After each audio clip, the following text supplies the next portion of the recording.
Welcome to AUSA's Army Matters podcast, focusing on what's important to the total Army community.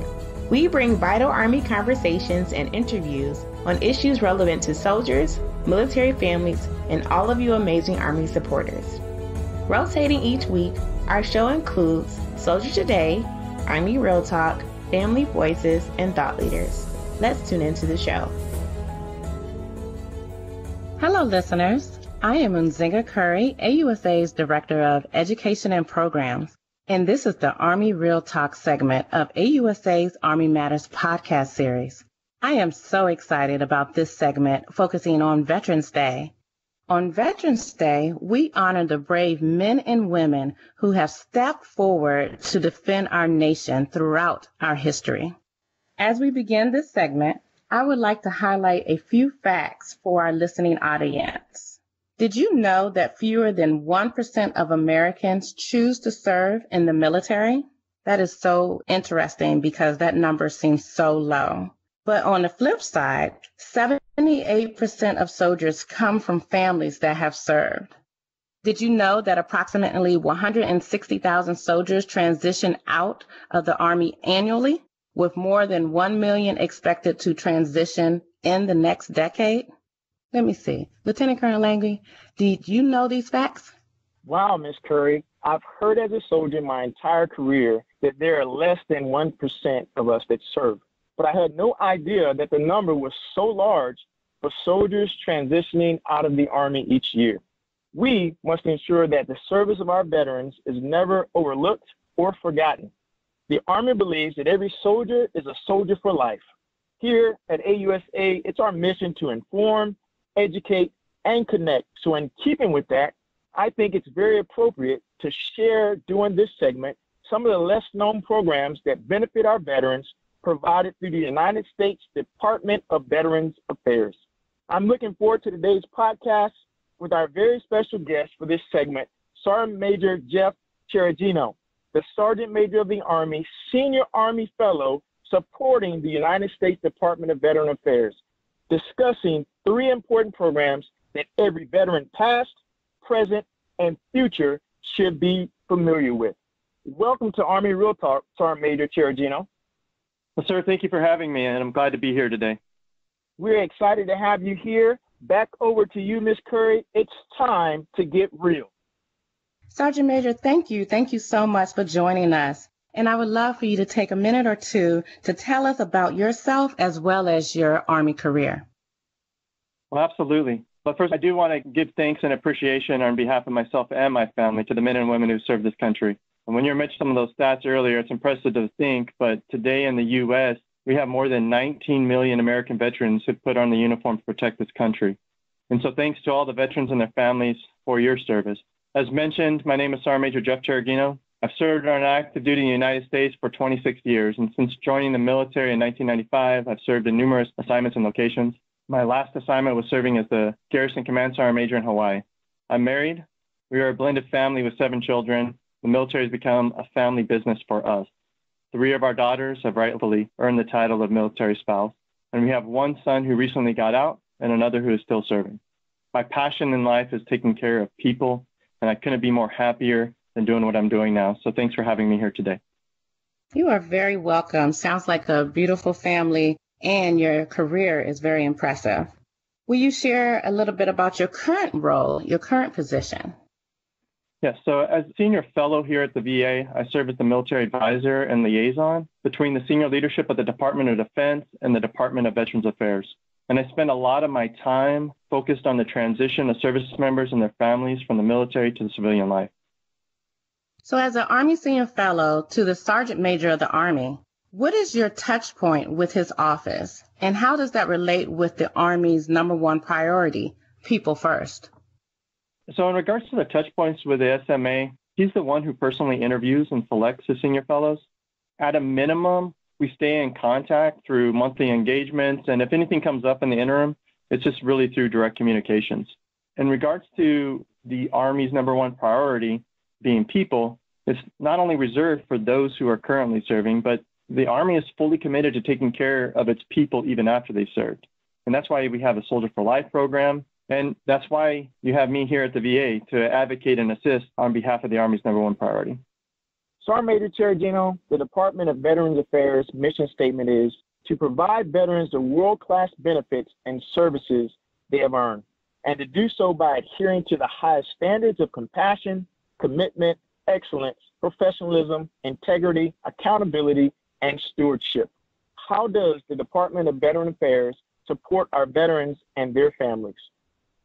So the one thing I have to say is that when I first came to the VA, I was blown away by the size of the organization. I didn't know that there were so many programs, benefits, and the services that the VA has to offer to support our veterans and their families. Secondly, I was truly impressed with the compassion of the VA leadership and of the people within the organization to serve those who serve. And I'm 100% convinced that when I retire, the VA is going to be there to take care of me. And most importantly, I'm confident that they'll be there to take care of my wife, and they're going to take care of my children who serve. Excellent, excellent. So let's talk about some of these programs that the Department of Veteran Affairs champion. Will you share a little bit about the Solid Start program? Yeah, the Solid Start program is an exceptional program. When you transition from the military to the civilian world, there's a lot of resources that are readily available for you to assist you prior to getting out of the service. You have the Transition Assistance Program, you have Career Skills Program or Skill Bridge, you have Army Community Service, you have the in-processing, out-processing, all these things are readily available to you. You also have your military leaders and you have your peers that are there to assist you in the process. But when you get out, those resources that you're accustomed to having, they go away. And those things that you have that you take for granted. Now, there are plenty of resources that are available to you, but you're often left to navigate that transition on your own. This is where the VA Solid Start steps in. And in December of 2019, the VA launched the Solid Start program in an effort to fill that gap. Under this program, the VA is calling every new veteran at 3 times during their first year after separation. And transition is going to be stressful, and there's going to be a lot of things even our best laid plans have put out.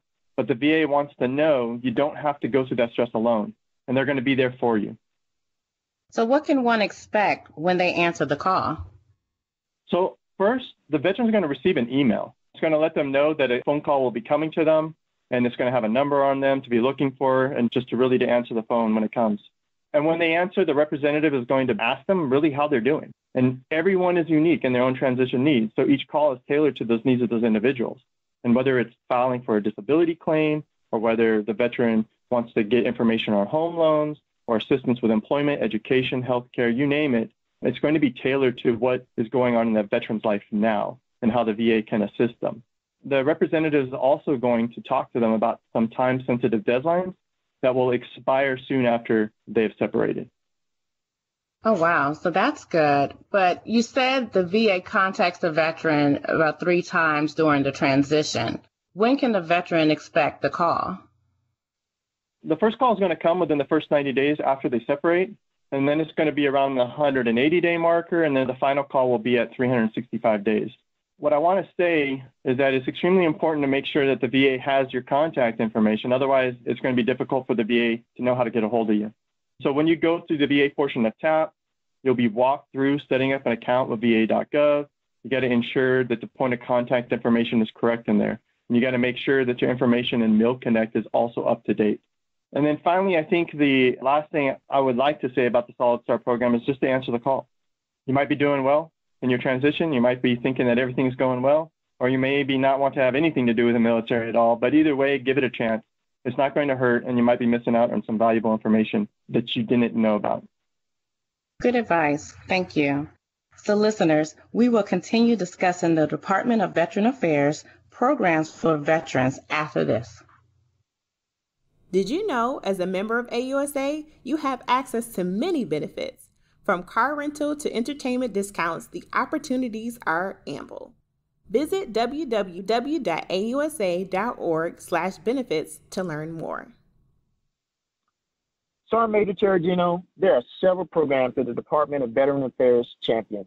Can you share with us the importance of the benefits delivery at discharge, or the BDD program? Sergeant Major Cereghino, there are several programs that the Department of Veteran Affairs champions.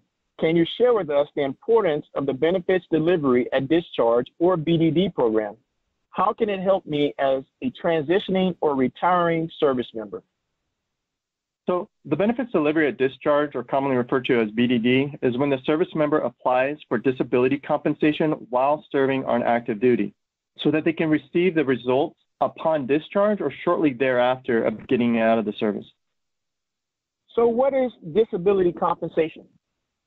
It's a tax-free monetary benefit that's paid to our veterans with disabilities that are a result of a disease or injury that they incurred or were aggravated due to military service. Most of us who serve have all got injured, and if you're going to apply for disability compensation, you want to do it before you get out. So it's a monetary benefit. Many of the programs and benefits from the VA and even outside of the VA are tied to those injuries that have been deemed service-connected. Fantastic. That's great information to know. Why is this important to do before you get out? The reason why you want to do it to apply for disability compensation while on active duty is that the process can take months from start to finish.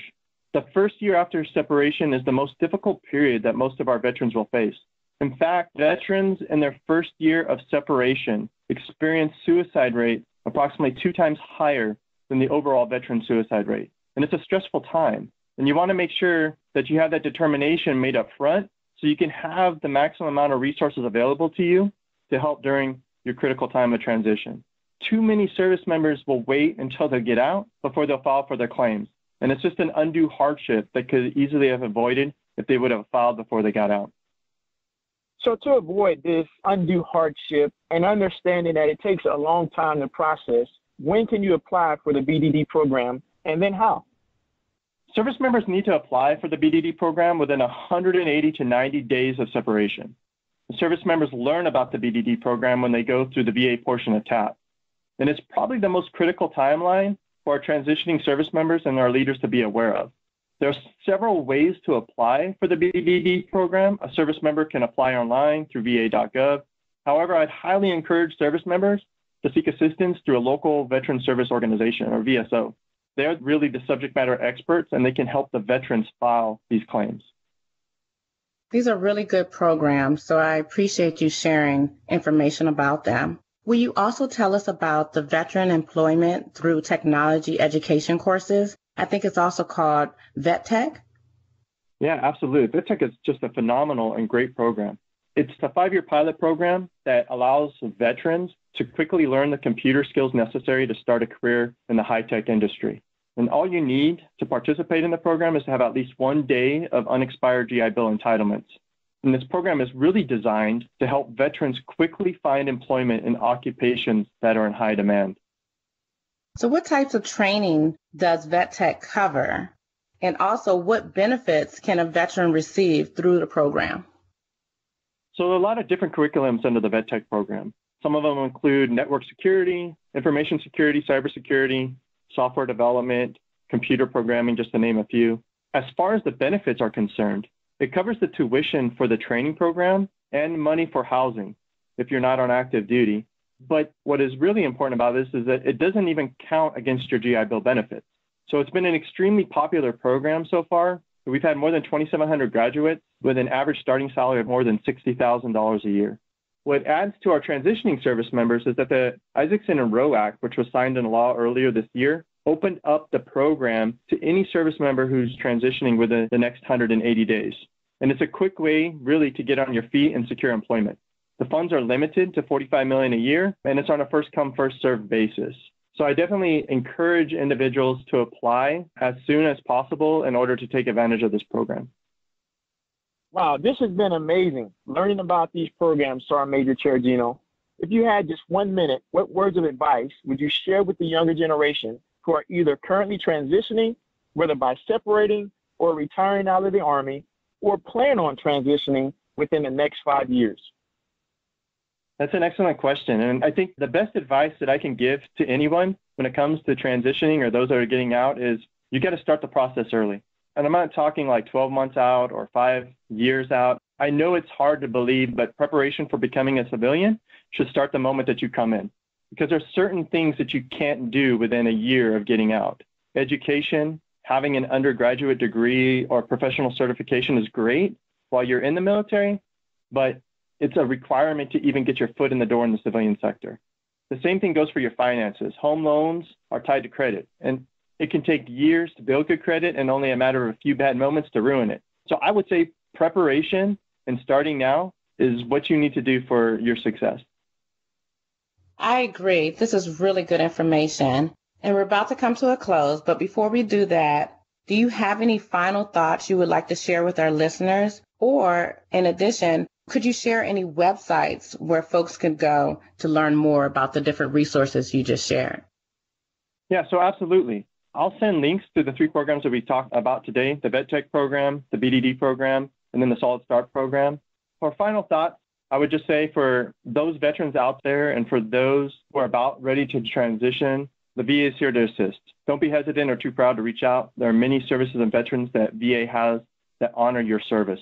And finally, I just want to say thanks to the veterans and thanks to your families. I want to thank you for your service, your patriotism, and your willingness to serve and sacrifice for the common good.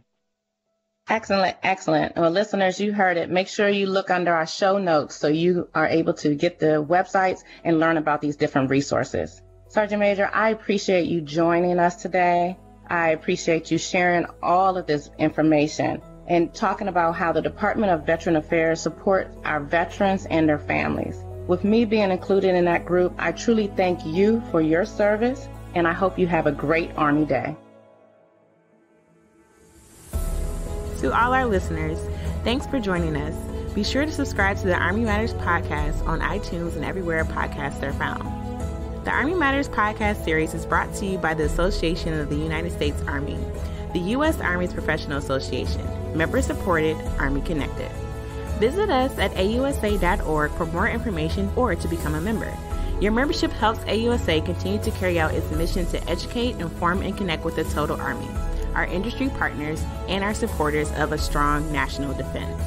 For questions or to provide topic recommendations, email us at podcast@ausa.org. Have a great Army Day. Hua.